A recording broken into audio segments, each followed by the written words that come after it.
¿Sentís que tu rabia es un incendio que te consume o es un fuego que te guía? Hoy vamos a iniciar nuestro viaje sobre los límites a través del cuento del oso de la luna creciente, donde vamos a descubrir que la furia no es un desecho, sino que es una maestra que está esperando a ser transformada. Vamos a subir la montaña junto a la curandera para encontrar a nuestro oso espiritual y recuperar la soberanía del alma. Es momento de restaurar tu vínculo con la mujer salvaje y aprender cuándo es sagrado mostrar los dientes. Bienvenida, soy Rocío y este es un espacio para profundizar en la sabiduría del cuerpo femenino y en los procesos de transición vital, corporal y espiritual que vivimos las mujeres adultas. Si este contenido te resulta útil, si es de valor para vos, podés suscribirte a este canal, podés compartir este video con otras mujeres que creas que le pueda llegar a servir, o podés comentar simplemente qué es lo que pensás, qué es lo que te trae todo esto que vamos a ver hoy en este video, donde vamos a hablar de límites. Tema vital, a mi criterio, para nosotras las mujeres. Y cuando estaba haciendo el repaso mental, digamos, de qué compartir, ¿no? Sobre límites, porque ya hay mucha información en redes y por todos lados. Y cada vez que pensaba en este tema, que lo venía pensando ya hace unos días, unos cuantos días, se me venía a la cabeza otra vez el libro de Clarisa Pinkola Estés, que es Mujeres que corren con los lobos y que es el libro que habitualmente usamos en este espacio para repensarnos y para pensar y reflexionar sobre los procesos vitales que transitamos nosotras. Entonces, me pareció importante traer este cuento que es espectacular, me encanta. A mí personalmente me trajo un aprendizaje muy grande. Y bueno, lo que vamos a hacer hoy es leer este cuento y después hablar sobre 4 aprendizajes que nos deja este cuento en particular.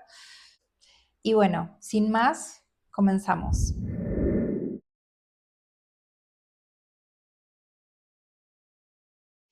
El oso de la luna creciente.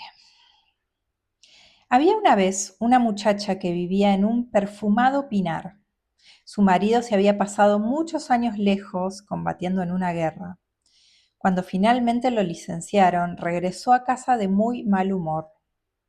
Una vez allí, se negó a entrar en la casa, pues se había acostumbrado a dormir sobre las piedras. Se mantenía aislado y se quedaba en el bosque día y noche. Su joven esposa se emocionó mucho al enterarse de que él regresaría finalmente a casa. Guisó y compró montones de cosas y preparó platos y más platos, y cuencos y más cuencos de sabrosa crema de soja blanca, y 3 clases de pescado, y 3 clases de algas y arroz espolvoreado con pimienta roja, y unos estupendos camarones fríos, enormes y de color anaranjado. Sonriendo tímidamente llevó la comida al bosque. Se arrodilló delante de su esposo agotado por la guerra y le ofreció los deliciosos platos que había preparado. Pero él se levantó de un salto y pegó un puntapié a las bandejas de tal forma que la crema de soja se derramó, el pescado saltó por los aires, las algas y el arroz cayeron sobre la tierra, y los grandes camarones anaranjados rodaron por el camino. «Déjame en paz», le rugió el marido, volviéndose de espaldas hacia ella. Se puso tan furioso que la esposa se asustó. La escena se repitió varias veces hasta que al final la joven esposa acudió desesperada a la cueva de las afueras de la aldea donde vivía la curandera. «Mi marido ha sufrido graves heridas en la guerra», le dijo. «Está constantemente furioso y no come nada. Desea permanecer apartado y ya no quiere vivir conmigo como antes. ¿Puedes darme un brebaje que lo haga volver a quererme y ser cariñoso?» La curandera le aseguró: «Sí, puedo. pero necesito un ingrediente especial. Por desgracia se me han acabado los pelos del oso de la luna creciente. Tendrás que subir a la montaña, buscar al oso negro y traerme un solo pelo del creciente lunar que tiene en la garganta. Entonces te podré dar lo que necesitas y la vida te volverá a sonreír. Algunas mujeres se hubieran arredrado ante semejante empresa. Algunas mujeres lo hubieran considerado una empresa imposible, pero ella no, pues era una mujer enamorada. «Cuánto te lo agradezco», exclamó. «Es bueno saber que se puede hacer algo». Después entonó el arigatō saisho, que es una manera de saludar a la montaña y decirle gracias por dejarme subir sobre tu cuerpo. Subió a las estribaciones de la montaña donde había unas rocas que parecían enormes hogazas de pan. Subió a una meseta cubierta de árboles. Los árboles tenían unas ramas muy largas que parecían cortinas y unas hojas en forma de estrella. «Arigatō saisho», cantó la esposa. Era una manera de dar gracias a los árboles por haber levantado su cabello para que ella pudiera pasar por debajo. De esta manera cruzó el bosque y reanudó el ascenso. Ahora el camino era más duro. En la montaña había unas flores espinosas que le arañaban la orla del kimono y unas rocas que le rascaban las delicadas manos. Al anochecer, unos extraños pájaros se le acercaron volando y la asustaron. Sabía que eran botoque, espíritus de muertos que no tenían familia. Entonces les cantó unas oraciones. «Yo seré vuestra familia, os ayudaré a encontrar el descanso». Y reanudó su camino, pues era una mujer que amaba. Subió hasta que vio nieve en la cumbre de la montaña. Pronto notó que se le mojaban y enfriaban los pies, pero ella subió cada vez más arriba, pues era una mujer que amaba. Se desencadenó una tormenta y la nieve le penetró en los ojos y en los oídos. Cegada, subió cada vez más arriba. Cuando dejó de nevar, la mujer entonó el arigatō saisho para agradecerles a los vientos que hubieran dejado de soplar contra ella. Buscó refugio en una cueva muy poco honda en la que apenas podía guarecerse. Aunque llevaba un buen fardo de comida, no comió nada. Se cubrió con unas hojas y se quedó dormida. A la mañana siguiente el aire estaba en calma y aquí y allá se veían asomar a través de la nieve unas verdes plantitas. Bueno, pensó, ahora voy a buscar al oso de la luna creciente. Se pasó todo el día buscando y al anochecer descubrió unas gruesas cuerdas de excrementos. Y ya no tuvo que seguir buscando, pues un gigantesco oso negro avanzó por la nieve, dejando a su espalda las profundas huellas de sus garras y sus plantas. El oso de la luna creciente soltó un temible rugido y entró en su cubil. La mujer introdujo la mano en su fardo y tomando la mochila que llevaba, la echó en un cuenco. Depositó el cuenco delante del cubil y corrió a ocultarse en su refugio. El oso aspiró el olor de la comida y salió pesadamente de su cubil, rugiendo con tal fuerza que hizo estremecer unas pequeñas rocas, y éstas se desprendieron. El oso rodeó el cuenco desde lejos, olfateó varias veces el aire y después se zampó toda la comida de un solo trago. El gran oso se levantó sobre las patas traseras, olfateó nuevamente el aire y volvió a ocultarse en su cubil. Al anochecer la mujer hizo lo mismo, pero esta vez, en lugar de regresar a su refugio, retrocedió solo hasta la mitad del camino. El oso aspiró el aroma de la comida, salió del cubil, rugió con una fuerza suficiente como para sacudir las estrellas del cielo, volvió a rodear en círculo el cuenco y olfateó el aire con sumo cuidado, pero finalmente se zampó la comida y regresó a su cubil. La escena se repitió muchas noches hasta que una noche profundamente azul, la mujer tuvo el valor de detenerse a esperar un poco más cerca del cubil del oso.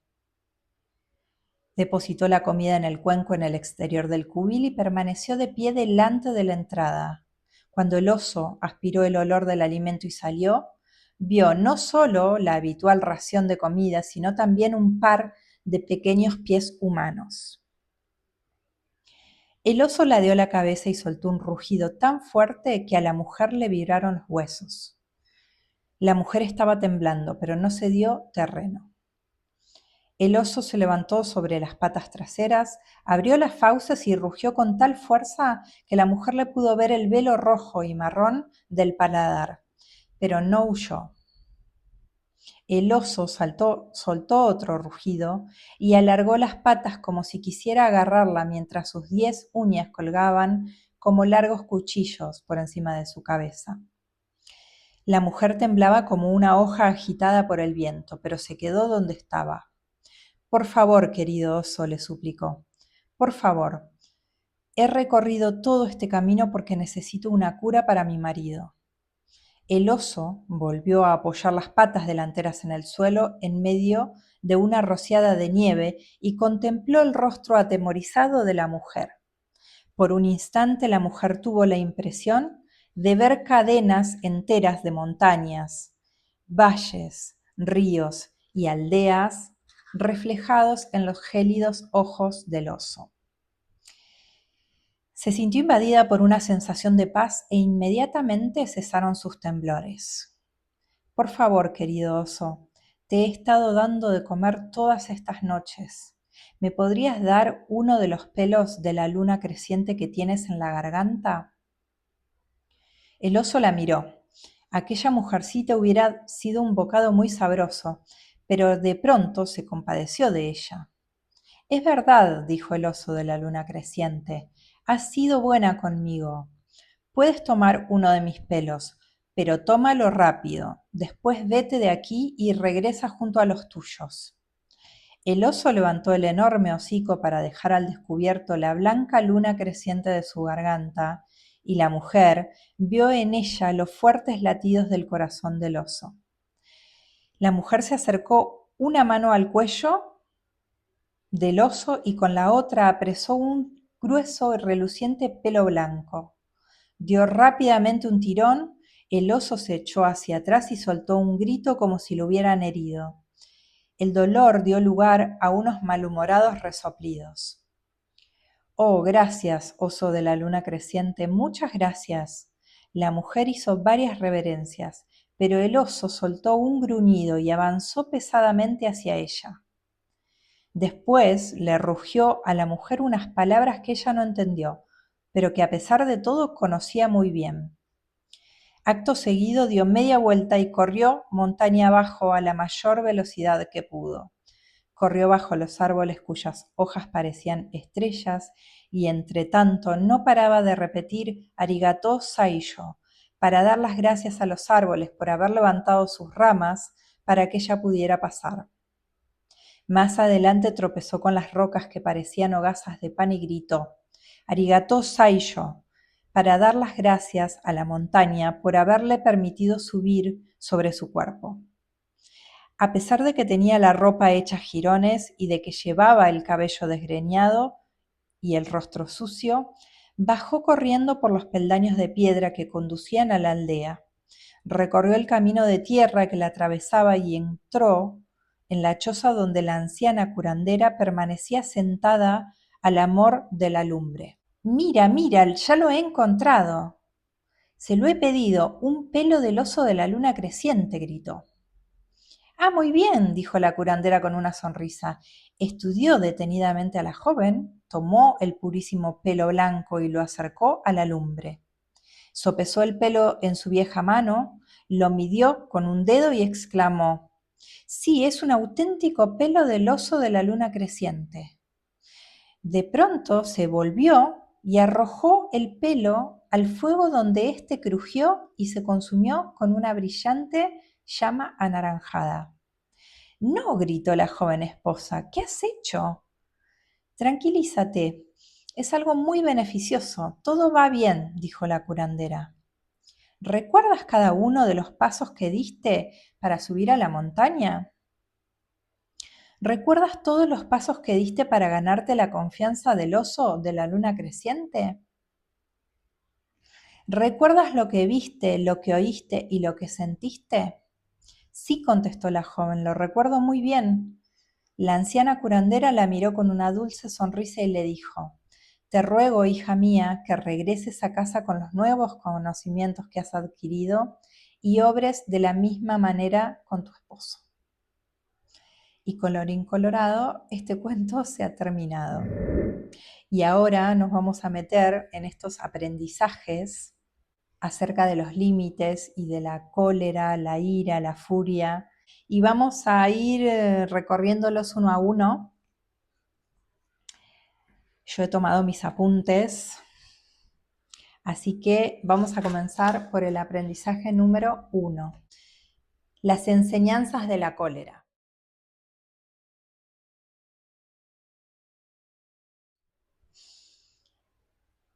Y dice así: el contenido de este cuento nos muestra que la paciencia es una aliada de la cólera. Hay cantidad de momentos en el cuento donde se deja ver cuál es el modelo para afrontar esta rabia, ¿no? Por ejemplo, cuando la mujer está buscando una fuerza curativa, que en este caso está representada por esa visita a la curandera, ¿no? Está buscando algo, una ayuda, digamos. Se da cuenta que ella tiene un límite con respecto a eso, que no puede avanzar más, entonces va y decide buscar una curandera. Luego, cuando la curandera le aconseja emprender este viaje en búsqueda del pelo de la luna creciente del oso, ella acepta ese desafío, ¿no? Que es un poco entrar en un territorio que ella no conoce. Simbólicamente es como entrar en este territorio de la psique que en este cuento se representa a través de la subida a la montaña, y que nosotras hay un momento de la vida en el cual necesitamos adentrarnos, ¿no? Cuando ya no tenemos recursos, cuando ya hay situaciones de la vida que se repitieron un montón de veces y ya, digamos, que el dolor volvió a surgir una vez más y ya no tenemos forma de entender qué es lo que está pasando, es como entrar justamente en esos procesos que llamamos la noche oscura del alma, y que acá justamente está representado por este aprendizaje que es subir a la montaña, ¿no? Eh, Luego también, eh, otros de los momentos que nos enseña este cuento de cómo afrontar esta rabia, esta furia que nos sucede, es reconociendo las ilusiones y despojándonos de ellas, ¿no?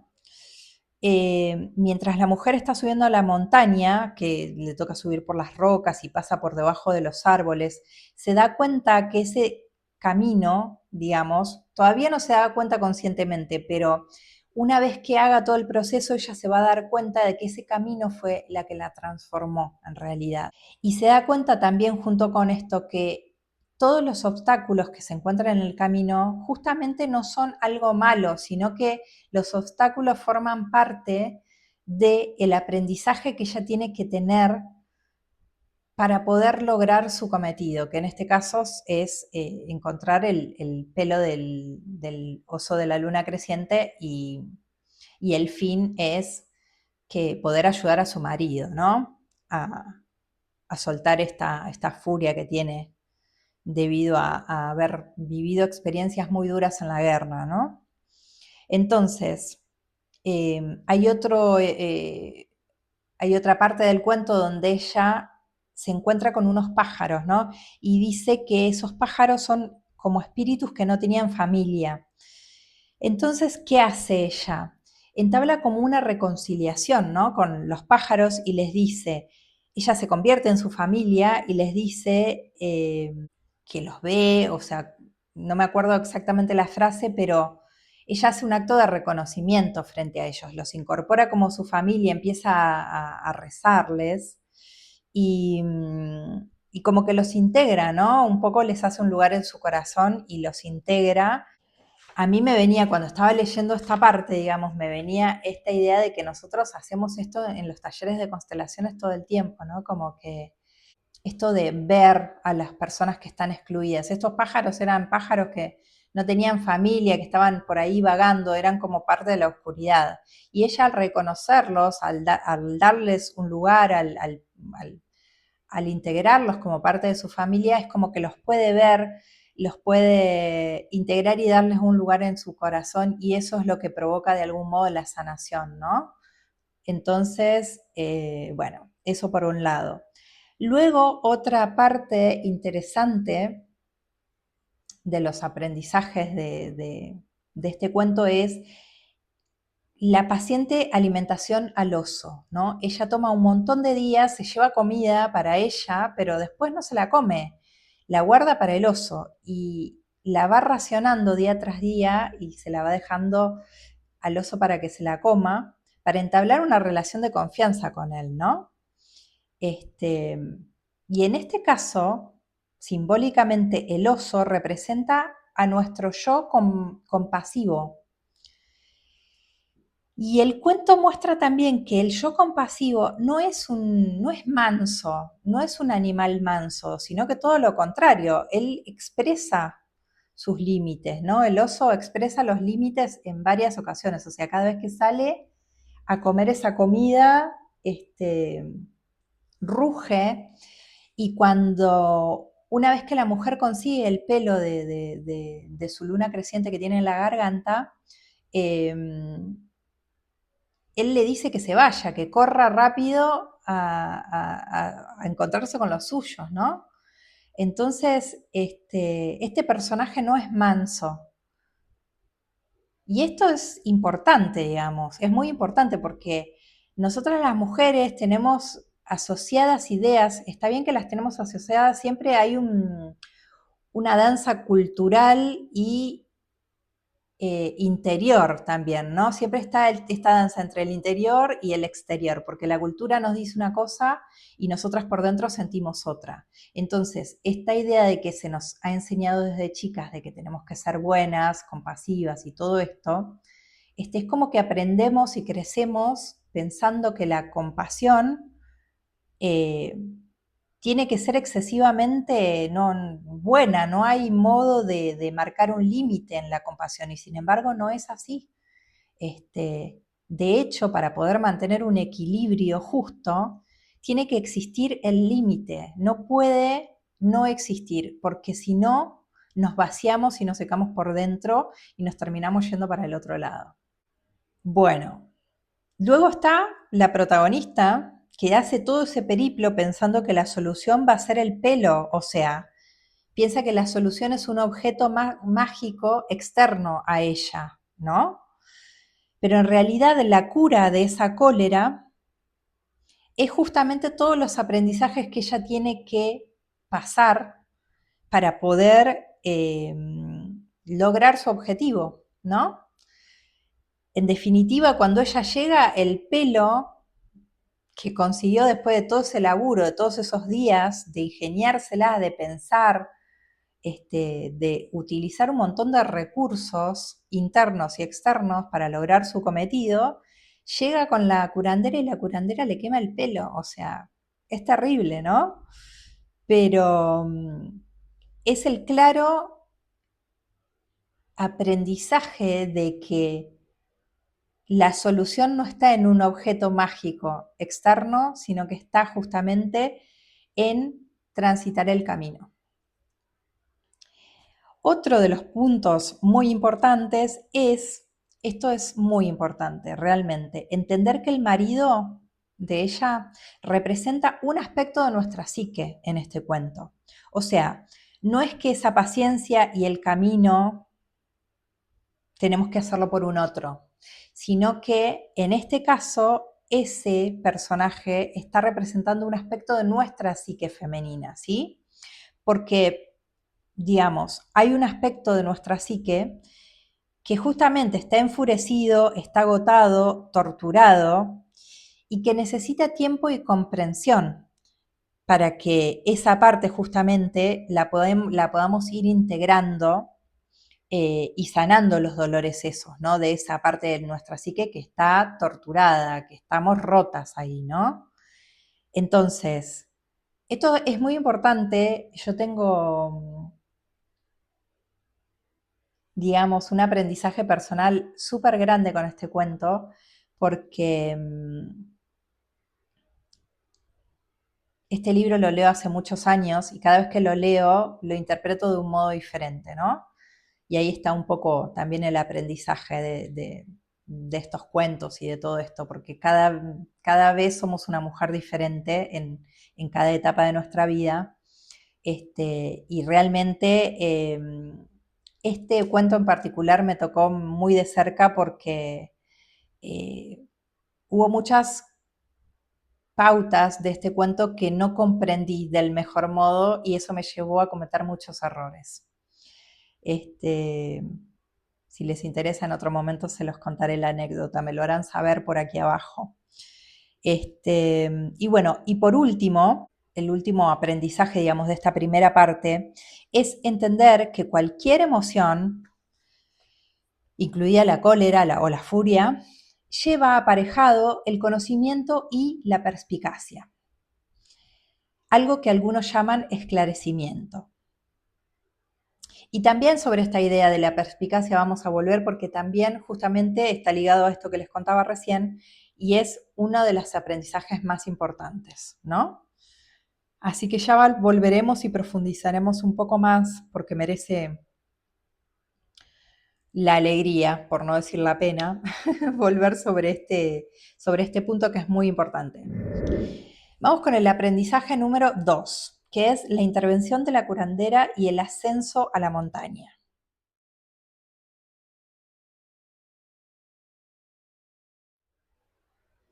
Entonces, la intervención de la curandera tiene que ver con esta dicotomía, ¿no? Entre portarnos bien y no sentir enojo o desatar esa furia total y quemar todo a 100 kilómetros a la redonda, ¿no?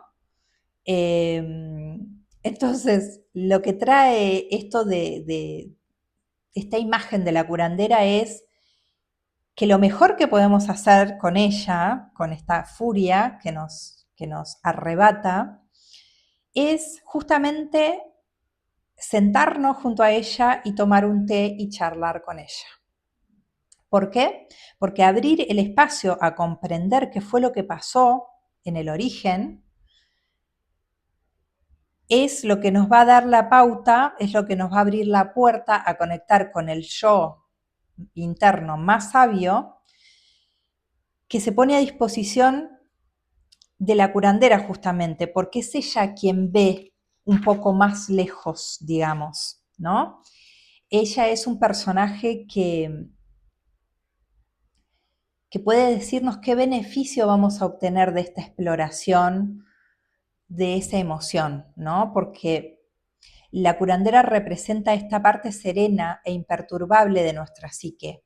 Ella es la que conserva la calma necesaria para poder establecer la mejor manera de seguir. Y esto es hermoso. Escúchenlo con atención porque es hermoso. Dice así: si hemos perdido su paradero, el paradero de la curandera, podemos recuperarla examinando con calma la causa que provoca nuestra furia, lo mismo que decíamos recién. Pero ¿cómo la examinamos? Nos proyectamos hacia el futuro y desde esa posición estratégica, y ojo con esta palabra, estratégica, establecemos lo que nos haría sentir orgullosas de nuestra conducta pasada para actuar de la misma manera. ¿Vieron que cuando nosotras nos agarra una furia tremenda, o sea, empezamos con el diálogo interno de qué es lo que nos genera tanta furia? Por lo general, si es una interacción con una otra persona, nos imaginamos toda la charla con esa persona, qué diríamos, por qué, estaríamos como refutando cada uno de los puntos, ¿no? Entonces, este ejercicio de proyectarnos hacia un futuro, a esa posición estratégica del futuro, una vez habiendo transitado toda la charla interna que nuestra cabeza nos llevó y que nuestra alma sabe cuál es el límite que tenemos que poner ahí y por qué nos está molestando tanto esa situación, entonces ya tenemos la solución a nuestro problema, ¿no? De algún modo. O sea, la parte más difícil es ponerla en práctica porque después una vez volviendo a la realidad, cuando salimos de la mente y volvemos a esta realidad que vivimos, ahí, cuando nos ponemos en comunicación con la otra persona, ya nos cuesta un montón, ¿no? Porque ahí sí que surgen todos estos límites internos de cómo fuimos criadas, de lo que se nos dijo de chicas, que podíamos decir y que no, si podíamos desatar la furia interior que sentíamos o no. Entonces ahí sí se ponen en juego todo esto, pero nosotras la respuesta ya la tenemos internamente. Ya sabemos qué límite necesitamos meter para que eso no se vuelva a repetir. Entonces, el asunto en realidad pasa a estar en tener la valentía suficiente para poder simplemente comunicar de la forma que nos salga, porque muchas veces nos va a salir con ira total, con furia, con cólera, y otras veces, según cuánto tiempo hayamos dejado pasar en el medio, según cuánto tiempo nos hayamos sentado con esa curandera, con esa furia quiero decir, la curandera es el personaje que trae la calma, ¿no? Pero según cuánto tiempo nos hayamos sentado a reflexionar con ella para saber cuál es el origen de toda esa furia y a partir de eso poder comunicárselo a la otra persona,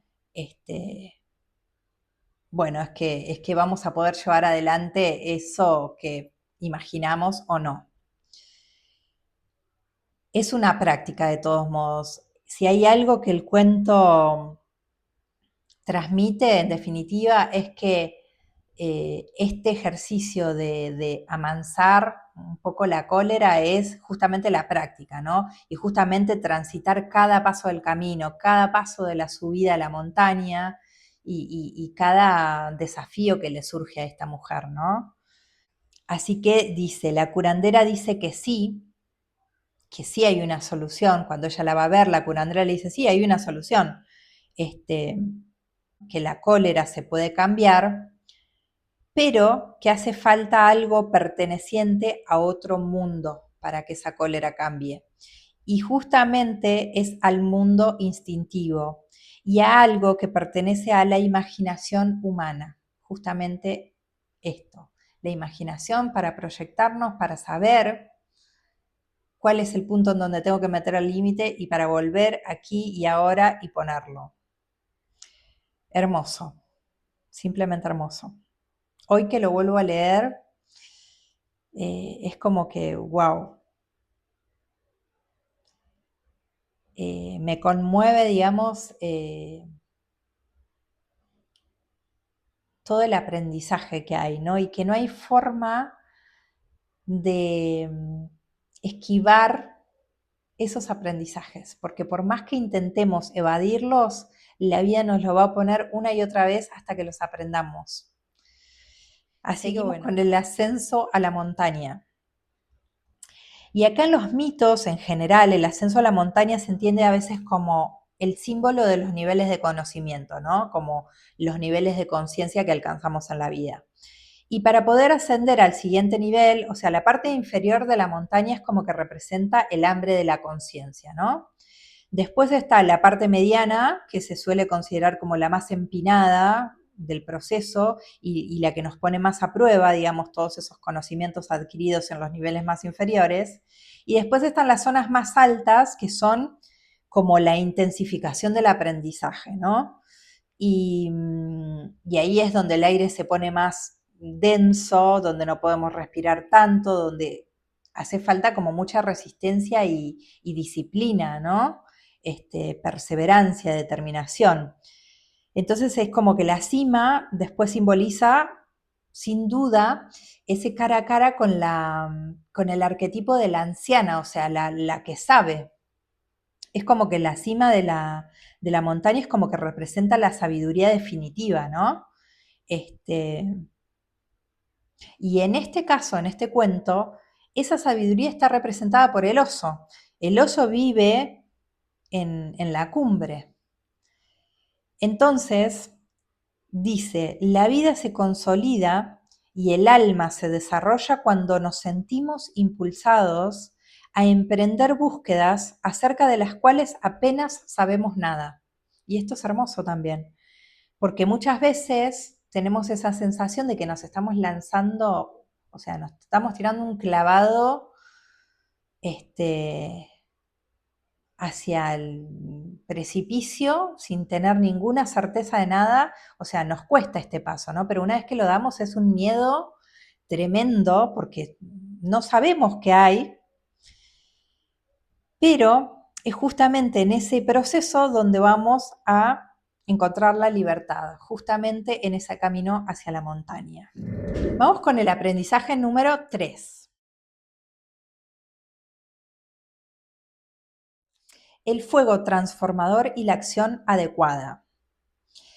Entonces, cuando la curandera quema el pelo, como decíamos hace un ratito, la enseñanza es vital porque la curación no reside en un objeto mágico externo, sino que reside en el proceso y en la práctica que se lleva a cabo para obtenerlo. Entonces, la iluminación justamente se produce cuando se destruye la ilusión de esa solución rápida. Y cuando podemos comprender que debemos regresar a la vida cotidiana a aplicar paso a paso la paciencia y la habilidad aprendidas en la montaña. Y justamente en esa transición entre el saber y el hacer con dignidad sobre todo, ¿no? Porque no sabemos, justamente, volvemos a repetirlo, digamos. Una cosa es lo que aprendí en la base de la montaña, ¿no? Unos saberes así que una vez que emprendo el camino y que empiezo a subir, los empiezo a poner en juego y, y ahí las cosas van cambiando, porque una cosa es la teoría y otra es la práctica, justamente, ¿no? Entonces, en este aspecto, digamos, eh, este cuento nos ofrece como ideas concretas acerca de cómo recuperar ese equilibrio y una de esas ideas concretas es justamente practicar la paciencia y sobre todo ofrecernos también la amabilidad y el tiempo necesarios para superar esa furia a través de la introspección y de la búsqueda, porque esto siempre tiene que ver con nosotras y el camino es primero hacia adentro.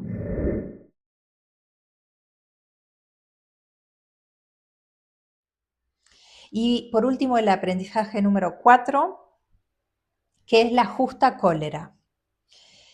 Entonces, a diferencia de la rabia, esta descontrolada, la justa cólera es un deber moral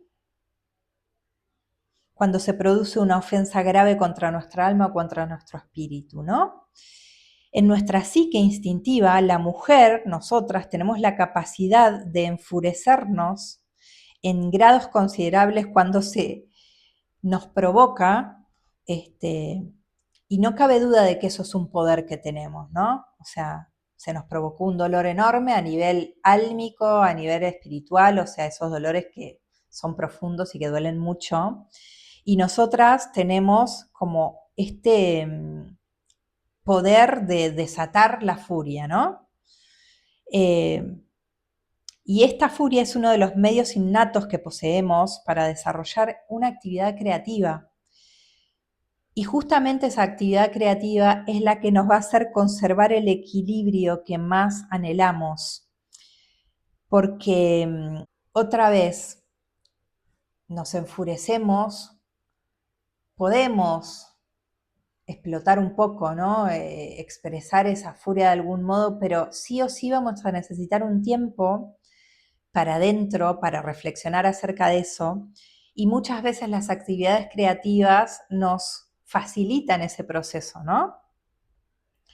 Entonces, acá es cuando viene esta idea de que no solo es un derecho enojarnos, sino que es un deber moral. O sea, no podemos evitar ese proceso, porque si no estamos justamente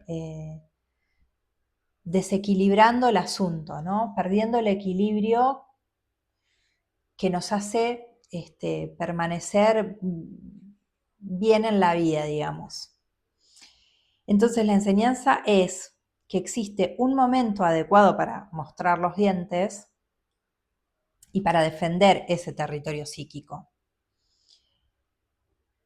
Así como el guerrero que aparece en este cuento, o sea, el marido de la mujer esta, justamente, ¿no? Otra vez, muchas mujeres tenemos a menudo ese soldado exhausto adentro, ¿no? Que está cansado totalmente de batallar y ya no queremos saber más nada, es como que ya no queremos escuchar ni ver más nada sobre el tema, es como que en algún momento también es como que sacamos la bandera blanca y decimos, me rindo, o sea, esto ya cuando se te repite muchísimas veces ese mismo dolor y te explota la cabeza y ya ahí, pum, sacamos la bandera blanca y decimos, bueno, listo, hasta acá. O sea, chau. Y ahí empieza el proceso de la noche oscura del alma, ¿no? Porque necesitamos meternos ahí adentro para ver qué carajo está pasando con todo esto, que cómo puede ser que una vez más me pasó esto y cada vez duele con más intensidad, ¿no? Entonces, cuando se actúa con esa furia legítima y bien dirigida, nuestra psique vuelve como a florecer, ¿no? Vuelve a generarse ese equilibrio que tanto necesitamos. O sea, el proceso de darle cauce y lugar a la furia, al enojo, a la ira, a la cólera que sentimos es vital, porque es el proceso que nos hace darnos cuenta de que necesitamos poner un límite. Y los límites empiezan adentro de una. No es que yo tengo que aprender a poner límites afuera. Una vez que yo puedo establecer mis límites, hasta dónde yo puedo llegar con todo esto, no es necesario aclarar nada, sino que es interno. Yo ya ahí no voy a caer, no voy a ceder más esto que tengo que antes pensaba que sí, ya no lo voy a ceder más. Y el límite empieza conmigo misma. Y se traslada como ya como una cuestión energética a la afuera, ¿no? A veces no hace falta ni decir, ni hablar, ni nada, solamente se siente en el aire, en la interacción cotidiana por otros motivos con las personas, esas personas se dan cuenta hasta qué punto pueden avanzar y hasta qué punto no. Así que, nada, llegamos al final. Espero que estos aprendizajes y este cuento te haya servido para poder entender un poquito más esto de el proceso que surge cuando sentimos cólera y cuando sentimos que tenemos que poner un límite. Y bueno, sin más, la semana que viene vamos a volver a hablar de este tema porque por supuesto que es muy vasto y que hay mucho para decir, pero vamos a tocar otro cuento que es un poquito más corto que pero que es interesante también. Y bueno, y nada, seguir hablando de este tema que me parece como vital para nosotras, porque nos cuesta. Y nada, si tenés algún comentario, si te surgió algún pensamiento al escuchar este video, te invito a que me lo dejes ahí en comentarios o que me lo cuentes por mail, como te sea más cómodo. A mí lo que me interesa es sobre todo debatir sobre estos temas, ¿no? Y saber, bueno, si pensás diferente, ¿por qué? ¿Qué es, o cuál fue tu experiencia, ¿no? Con este tema.